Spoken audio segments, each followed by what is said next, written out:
Tercera parte. En la Vendée. Libro primero. La Vendée. 1. Las selvas. Existían por aquel entonces en Bretaña 7 selvas horribles.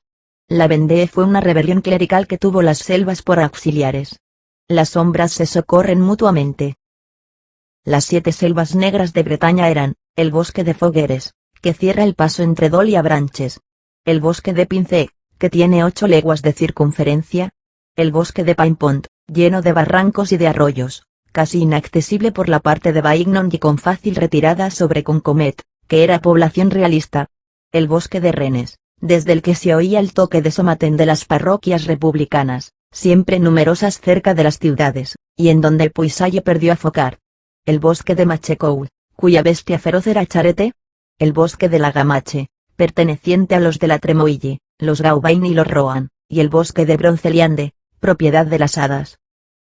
Un gentilhombre de Bretaña poseía el título de señor de las 7 selvas, y era el vizconde de Fontenay, príncipe bretón. Los Rohanes eran príncipes bretones. Garnier de Saintes, en el informe que presentó a la Convención el 15 de Nivoso, año 2, califica de la siguiente manera al príncipe de Talmont: ese capeta de los facciosos, soberano del Maine y de la Normandía.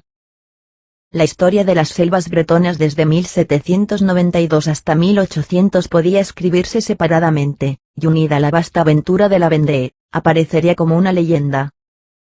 La historia tiene su verdad y la leyenda la posee también. La verdad legendaria es de otra naturaleza que la verdad histórica. Es una invención que da por resultado la realidad. Por lo demás, la historia y la leyenda persigue el mismo objeto: pintar en el hombre momentáneo el hombre eterno. La Vendée no puede desarrollarse completamente si no viene la leyenda a completar la historia. Ambas son útiles, la historia para el conjunto y la leyenda para el detalle, y la Vendée merece completarse, porque es un prodigio.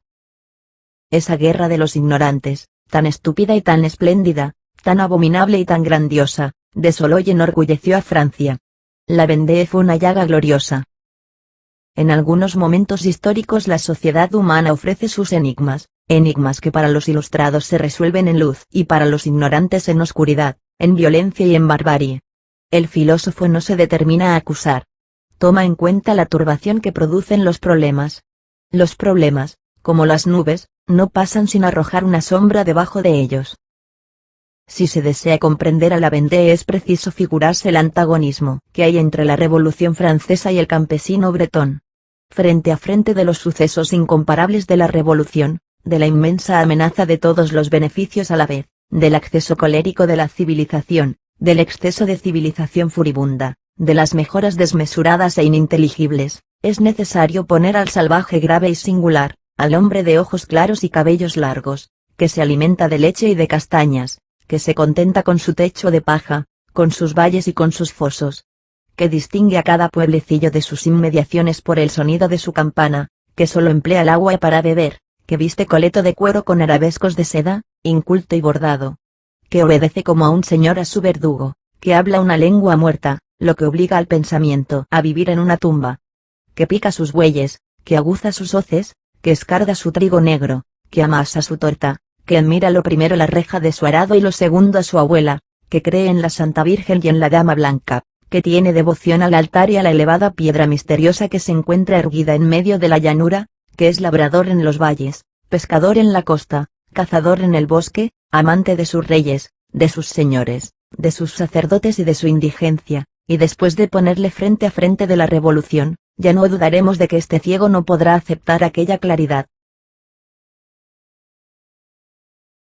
2. Los hombres. El campesino bretón tiene 2 puntos de apoyo: el campo que le sostiene y el bosque que le oculta. Difícil es tener una idea positiva de lo que eran las selvas bretonas. Eran ciudades.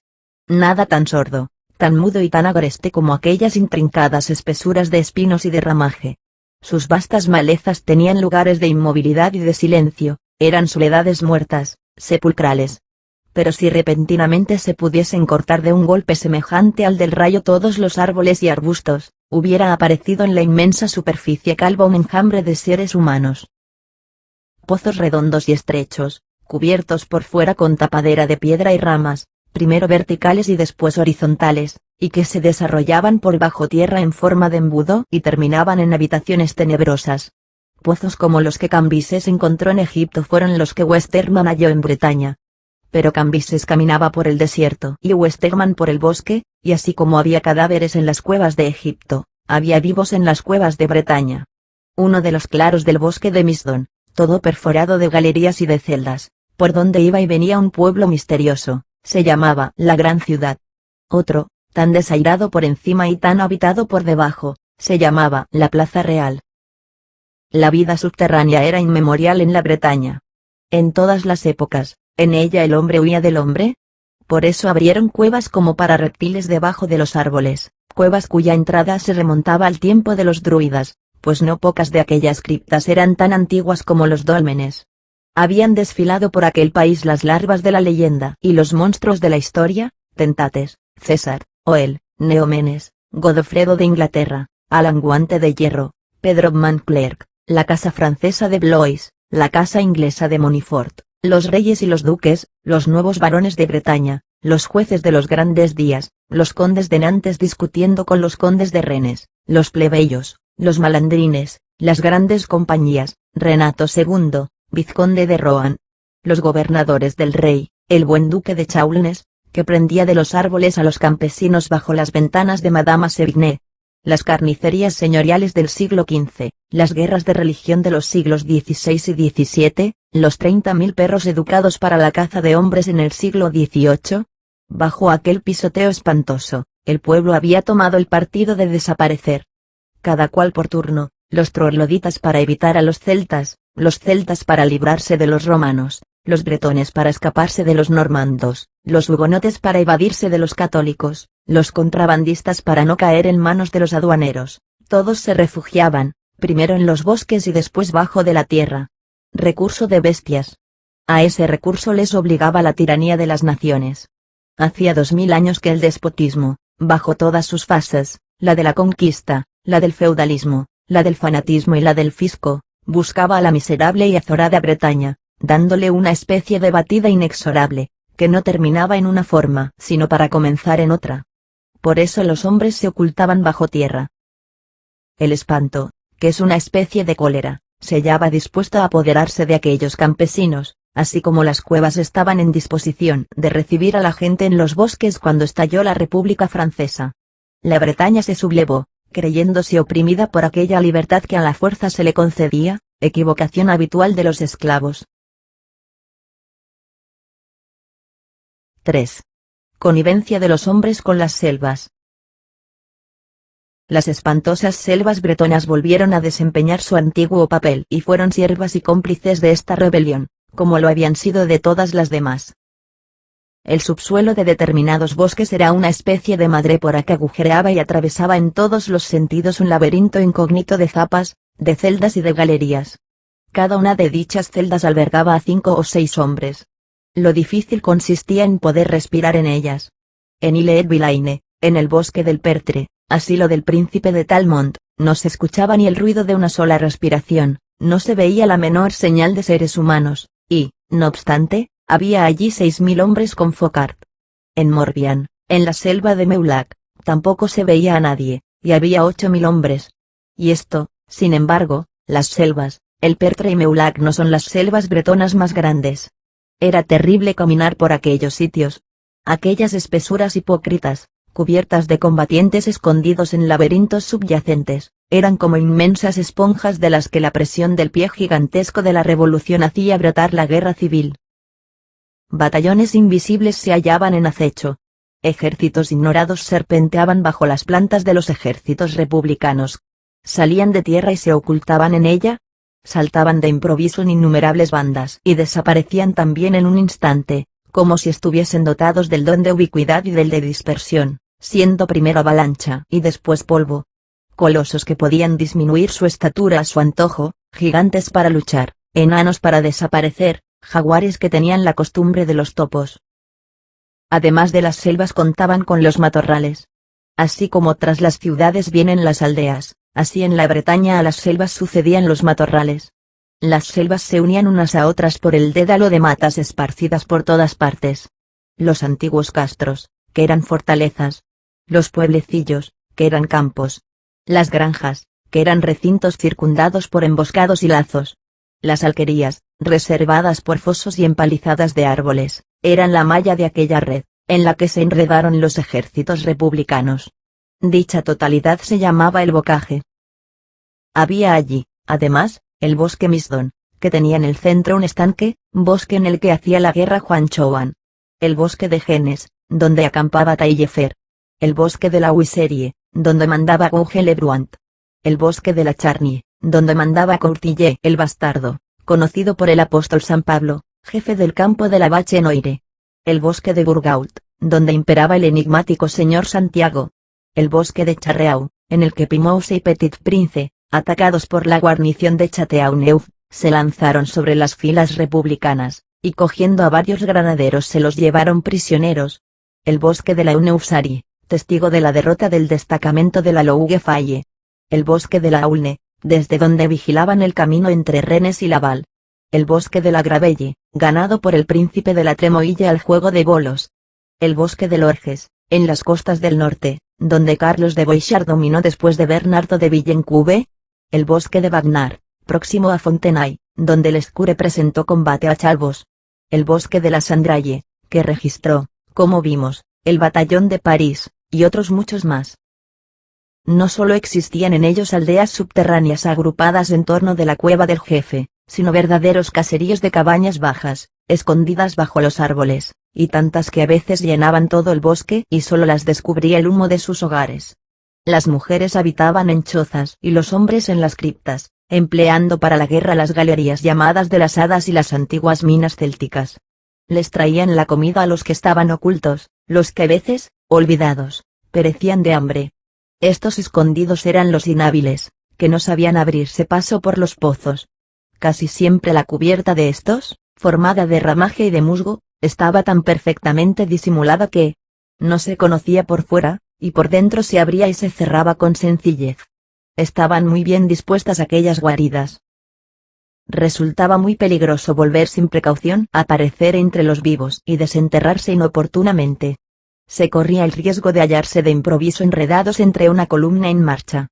Temibles eran aquellas selvas, lazos de doble trampa, en las que los azules no se decidían a entrar y de las que los blancos no se atrevían a salir. 4. La vida vendeana bajo tierra. Aburridas eran para los hombres aquellas cavernas de animales. Algunas veces, de noche, desafiaban el peligro y salían de ellas para bailar en las landas próximas o rezaban para pasar el tiempo. Bourdois se dio cuenta que Juan Chouan no les permitía dejar el rosario en todo el día. Durante la celebración de la fiesta llamada de la Gavilla era casi imposible prohibir a los naturales del Bajo Maine que saliesen de sus escondrijos y que dejasen de asistir a la romería. Denis, alias Cortamontes, se enmascaraba de mujer, iba a Laval, a ver una comedia y luego volvía a ocultarse en su agujero. Otras veces salían de repente para arrostrar la muerte, cambiando la cárcel por el sepulcro. Otras alzaban la tapa del pozo y oían el ruido del combate que resonaba a lo lejos, siguiendo sus alternativas con el oído atento. El fuego de los republicanos era regular. El de los realistas, graneado y desparramado. Por estas señales se guiaban. Si el fuego por pelotones terminaba súbitamente, indicaba que los realistas habían perdido la acción. Si el fuego desordenado seguía y se alejaba, era indicio de que estos habían conseguido la victoria. Los blancos buscaban siempre a sus enemigos. Los azules nunca, porque el país era contrario suyo. Los beligerantes subterráneos imponíanse admirablemente de los movimientos de sus contrarios. Eran rápidas y misteriosas sus comunicaciones. Destruían todos los puentes, desmontaban todos los carros y encontraban medio para comunicarse las noticias y para darse avisos y órdenes. Poseían estaciones de emisarios instaladas de bosque en bosque, de aldea en aldea, de granja en granja, de cabaña en cabaña, de matorral en matorral. Aldeano había que parecía un estúpido y que pasaba por entre el enemigo conduciendo partes y comunicaciones en el palo en que se apoyaba, que estaba hueco. El antiguo constituyente Boctideux les suministraba para ir y venir de un extremo a otro de la Bretaña pasaportes republicanos del nuevo modelo con los nombres en blanco, de cuyos documentos aquel traidor tenía muchos legajos. Era muy difícil sorprenderlos. Puisaye dice, secretos transmitidos a más de 400.000 individuos se guardaban religiosamente. El cuadrilátero que formaban al sur la línea que va de las Sables a Toars, al este la línea de Toars a Saurnur, y por el río Altoe, al norte por el Loira y al oeste por el océano, parecía que tenía el mismo aparato nervioso y que no podía estremecerse un solo punto de aquel suelo sin que todo él se estremeciese. En un abrir y cerrar de ojos circulaban las noticias desde Noirmoutier hasta Luzón, y el campo de la Loue sabía al momento lo que ocurría en el campo de la Croix-Mosineaux, como si los pájaros se encargasen de transmitir los avisos. Hoche escribía el 7 de Mesidor, año 3, parece que tengan telégrafos. Estaban divididos en clanes, como en Escocia. Cada parroquia tenía su capitán. Mi padre combatió en aquella guerra y por eso puedo expresarme con conocimiento de causa. 5. La vida de los vendeanos en la guerra. La mayoría de ellos no tenían más arma que la pica. Pero abundaban entre ellos las escopetas de caza. Los cazadores furtivos del bocaje y los contrabandistas del Lobroux eran tiradores diestros, terribles e intrépidos. El decreto de la leva de 300.000 hombres dio por resultado el somatén de 600 aldeas, y los chasquidos del incendio se oyeron en todas partes. El Poitou y el Anjou hicieron su explosión el mismo día y ya el primer turno en 1792, el 8 de julio, un mes antes de los acontecimientos del 10 de agosto, en la landa de Kervader. Alain Redeler, hoy ignorado, fue el precursor de la Roche-Jacqueline y de Juan Chouan. Los realistas obligaron a formar en sus filas a todos los hombres útiles para el servicio de las armas, bajo pena de muerte. Muy pronto tuvo a sus órdenes Sapinant 3.000 hombres. Catelineau, 10.000. Stofflet, 20.000, y Charette se apoderó de Noirmoutier. El vizconde de Sapeaux pronunció el Alto Anjou. El caballero de Dillence levantó el país entre el Vilaine y el Loira. Tristán, el ermitaño, insurreccionó el Bajo Maine.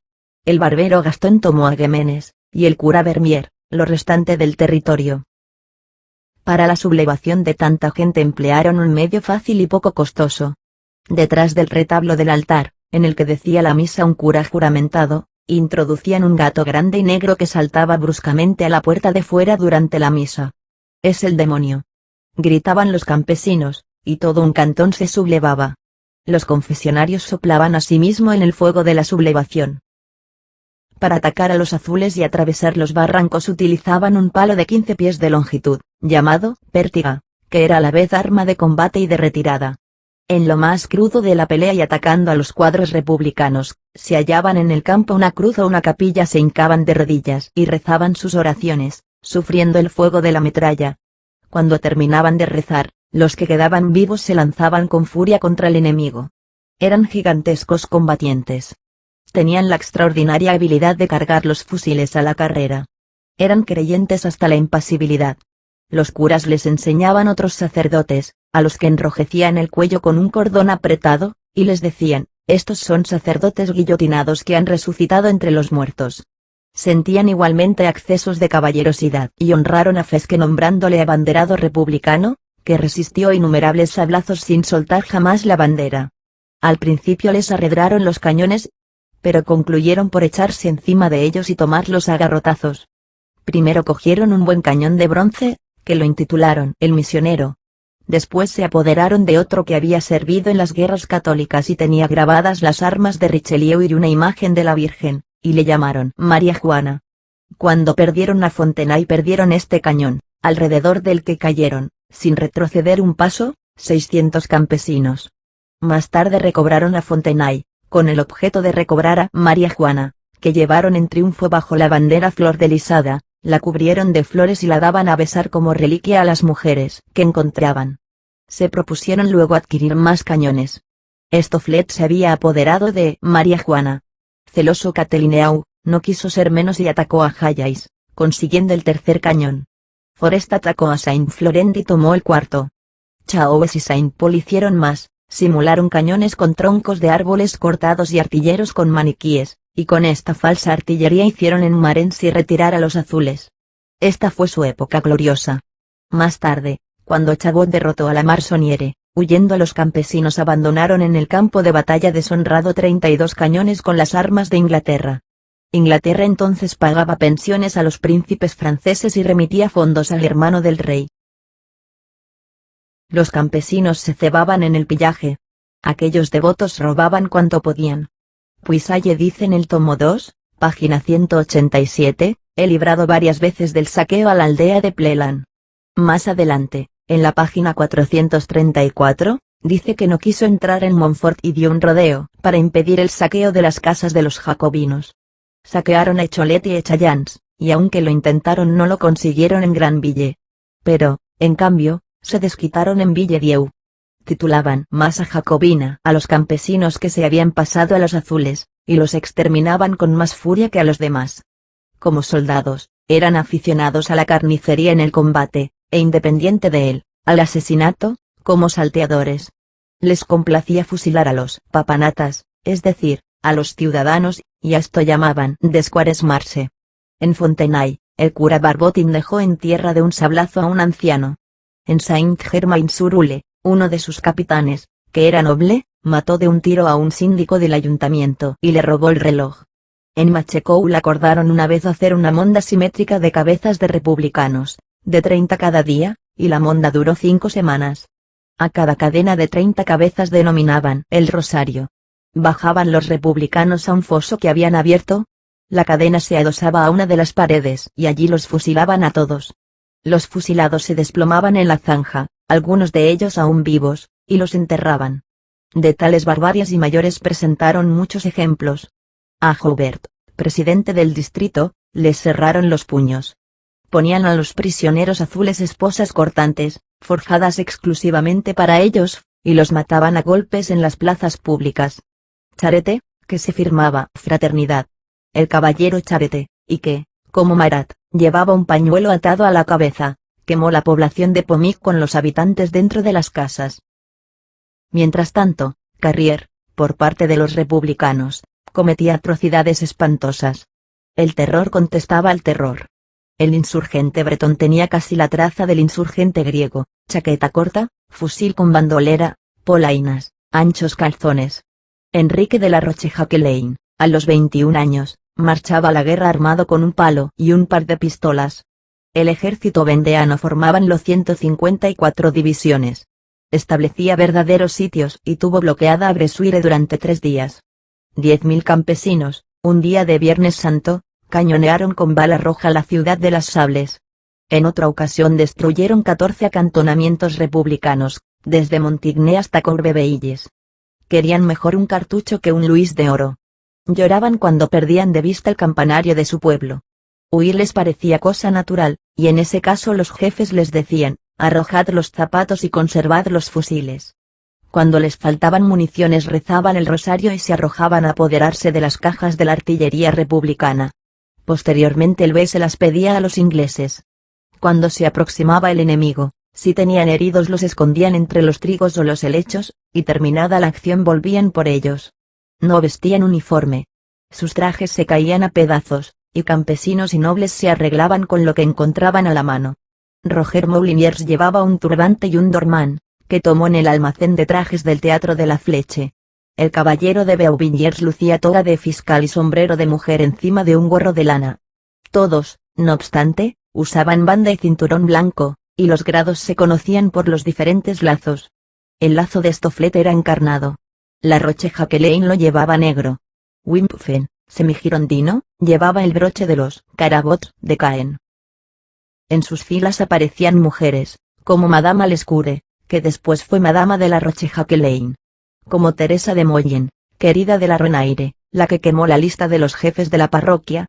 Como Madama la Rochefoucauld, bella joven, que con el sable en la mano reunía a los campesinos alrededor de la torre del castillo de Puy-Rousseau, y como Anto, nieta Adams, que la titulaban el caballero Adams, mujer tan valiente, que, hecha prisionera, se la fusiló derecha por respeto a su valor. Aquella época era cruel. Las almas estaban poseídas de furor.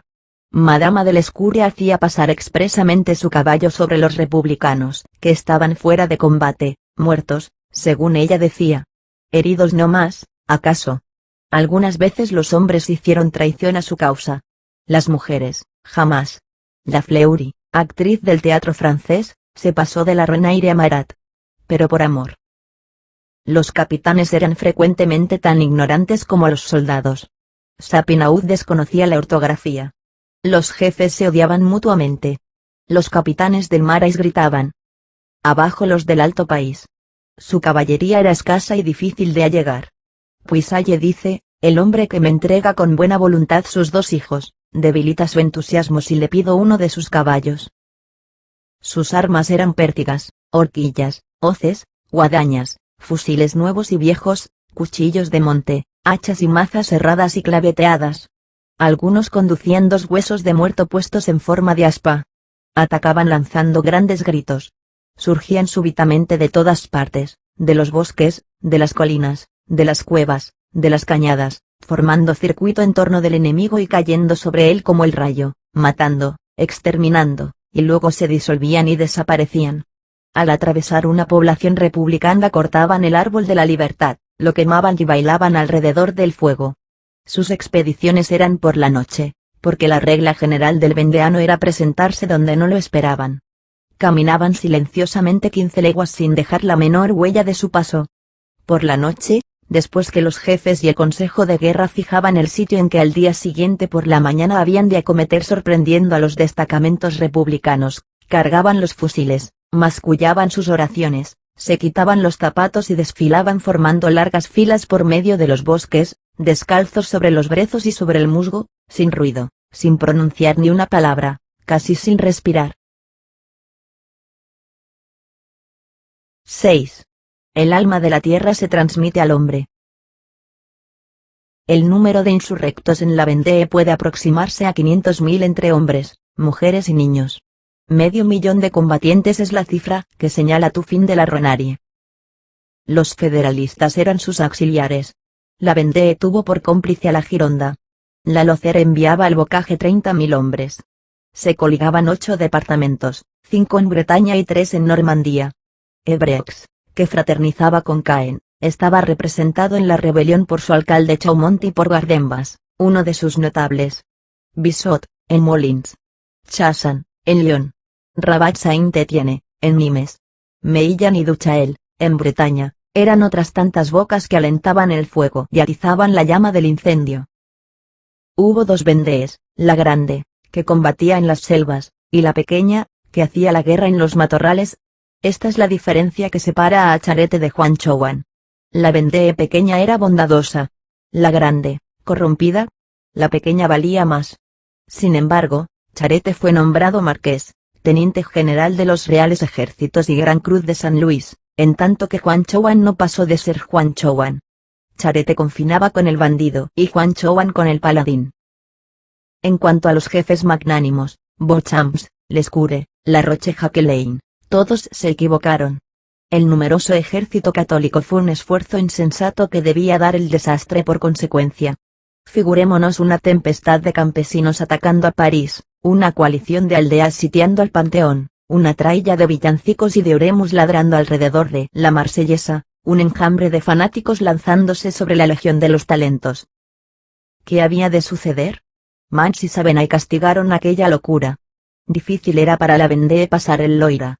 Todo lo podía conseguir menos dar ese paso. La guerra civil no conquista. Pasar el Rin completa a César y multiplica a Napoleón. Pero pasar el Loira mata a la Roche-Jacquelain.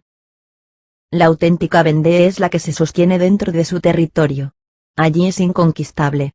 El vendeano en él es contrabandista, labrador, pastor, cazador furtivo, salteador, cabrero, campanero, campesino, espía, asesino, sacristán y animal selvático.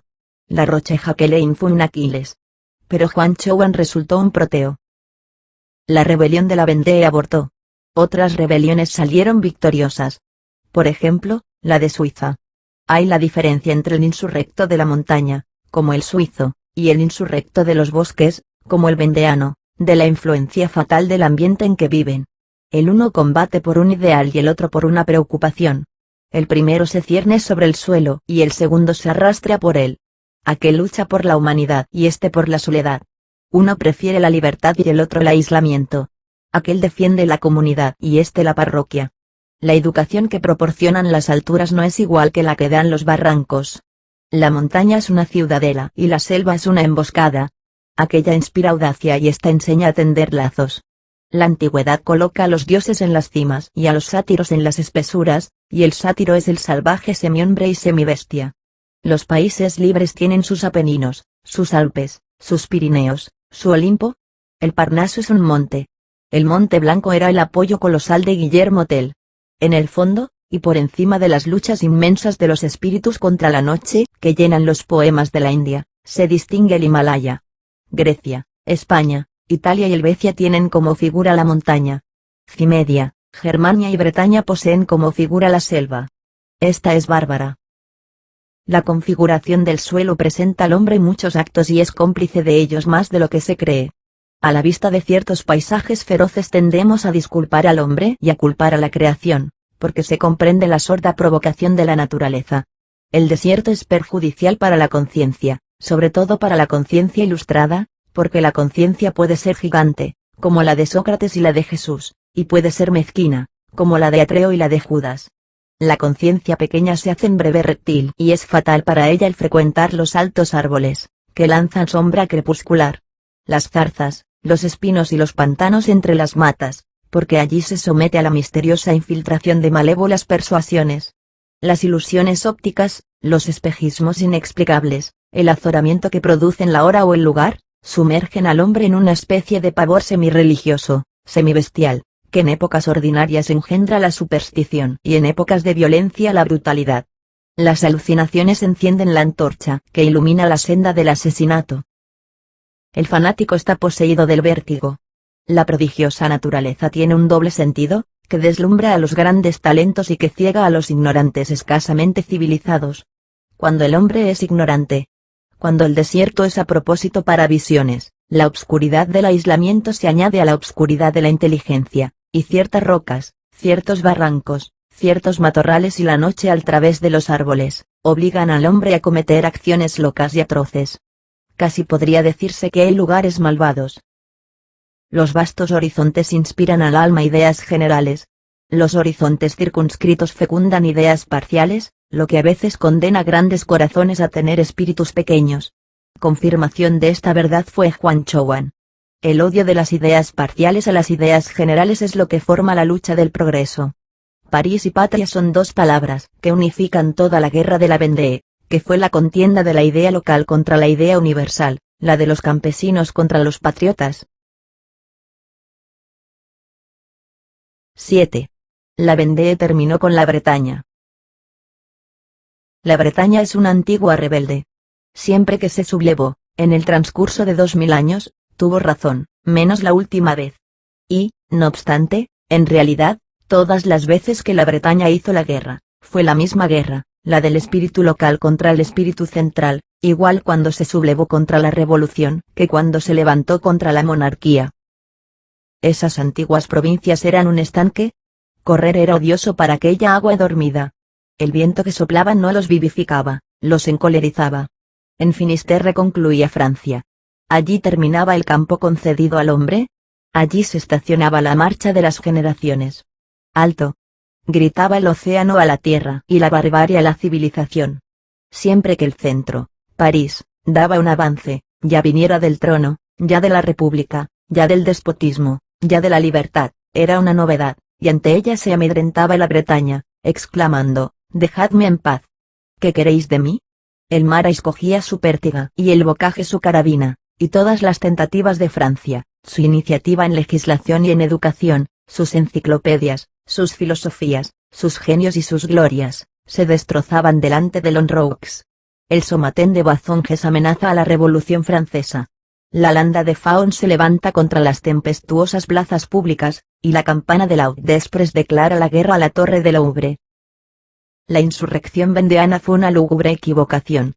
Fue una escaramuza colosal, una trampa de titanes, una rebelión desmesurada que no dejó en la historia más que un nombre, el de la Vendée, nombre ilustre y sangriento del país, que se mata por los ausentes, que se sacrifica por egoísmo, que pasa el tiempo ofreciendo a la cobardía el homenaje de su incomparable valor, sin estrategia, sin plan, sin objeto, sin jefe, sin responsabilidad, haciendo ver hasta qué punto la voluntad puede ser la impotencia.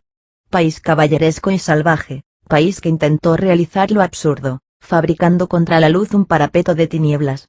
País monstruo, en el que la ignorancia opuso larga y magnífica resistencia a la verdad, a la justicia, al derecho, a la razón y a la libertad. Que causó el espanto de 8 años, la desolación de 14 departamentos, la devastación de los campos y de las cosechas, el incendio de las aldeas, la indigencia de las ciudades, el saqueo de las casas, el asesinato de mujeres y de niños. Que introdujo la tea incendiaria en las cabañas y la espada en los corazones. Que fue el terror de la civilización y la confianza de Pitt. Eso fue aquella funesta sublevación, aquel ensayo inconsciente de parricidio. A pesar de todo, la Vendée ha servido a la causa del progreso al demostrarle la necesidad de atravesar en todos sentidos la espesa obscuridad bretona y de perforar aquellas malezas con todas las flechas de la luz a la vez. Las catástrofes modifican las cosas de un modo sombrío,